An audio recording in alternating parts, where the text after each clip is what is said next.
Hello guys, നമ്മുടെ അടുത്തുള്ളത് stage 1 performance ചെയ്തേക്കുന്ന ഒരു റണോ ക്യാപ്ചറാണ് നമുക്ക് കാണാൻ സാധിക്കുന്നത്. ക്യാപ്ചറിൻ്റെ ഏറ്റവും ലാസ്റ്റ് ഇറങ്ങിയിരിക്കുന്ന ടോപ്പ് എൻഡ് മോഡൽ വണ്ടിയാണ്.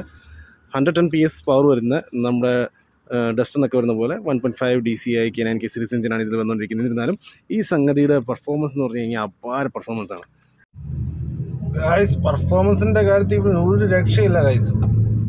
എന്നാൽ ഹാൻഡ്ലിങ്, ഡ്രൈവബിലിറ്റി കുറച്ചുകൂടി അടിപൊളി ഡ്രൈവബിലിറ്റിയാണ്. വണ്ടി നമുക്ക് ഡ്രൈവ് ചെയ്തുകൊണ്ട് എടുക്കാൻ നല്ല രസമുണ്ട് സംഗതി. 3rd ഗിയറിലാണ് നമുക്ക് റെഡ് ലൈൻ ചെയ്ത്, ഇപ്പോൾ 4th ഇട്ട് നമുക്ക് ചെറിയ സ്പീഡിൽ പോലും 5th 6th speed ഗിയറാണ്, 5th 6th ഒക്കെ ഇട്ട് ഓടിക്കാൻ പറ്റാവുന്ന ഒരു ട്യൂണിംഗ് ആണ് ഈ വണ്ടിക്ക് ചെയ്തേക്കുന്നത്.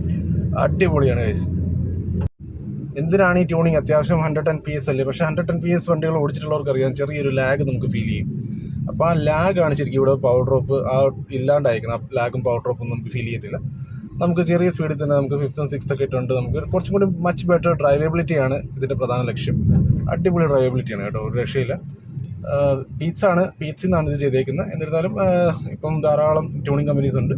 എന്നിരുന്നാലും വണ്ടി ഡ്രൈവ് ചെയ്തപ്പം ശരിക്കും പറഞ്ഞാൽ നല്ലോണം ഇഷ്ടപ്പെട്ടു. അപ്പം 51 സ്പീഡേ ഉള്ളൂ. നമുക്ക് എന്നാൽ 5th ഗിയറിൽ അനായാസമായിട്ട് വണ്ടി കൊണ്ടുപോകും. ഈവൻ ഈ സ്പീഡിൽ തന്നെ 6th ഗിയർ ഇട്ടാലും വണ്ടി ഇടിപ്പില്ലാണ്ട് നമുക്ക് സുഖമായിട്ട് വണ്ടി കൊണ്ടുപോകാൻ പറ്റും. മറ്റേന്ന് പറഞ്ഞാൽ പഴയ ഒരു കണ്ടീഷൻ ആയിരുന്നെങ്കിൽ ജെന്വൻ ആ ഒരു ട്യൂണിങ്ങിൽ വണ്ടി നമുക്ക് 6th ഗിയർ ഈ ഒരു സ്പീഡിൽ 6th ഗിയർ ഇട്ടുകൊണ്ട് ഓടിക്കാൻ ഇച്ചിരി ബുദ്ധിമുട്ടാണ്. ഇതിപ്പോൾ 50+50-60 ഒക്കെ റേഞ്ചിൽ 6th ഗിയർ ഇട്ടുകൊണ്ട് ഒരു പോക്ക് പോയാൽ നമുക്ക് ജസ്റ്റ് ഒന്ന് കിക്ക് ഡൗൺ ചെയ്താൽ പോലും വണ്ടി എളുപ്പം സ്പീഡ് കയറുന്നുണ്ട്. സഡനായിട്ട് വണ്ടി സ്പീഡ് എടുക്കുന്നുണ്ട്. ആ ഒരു വ്യത്യാസമാണ്.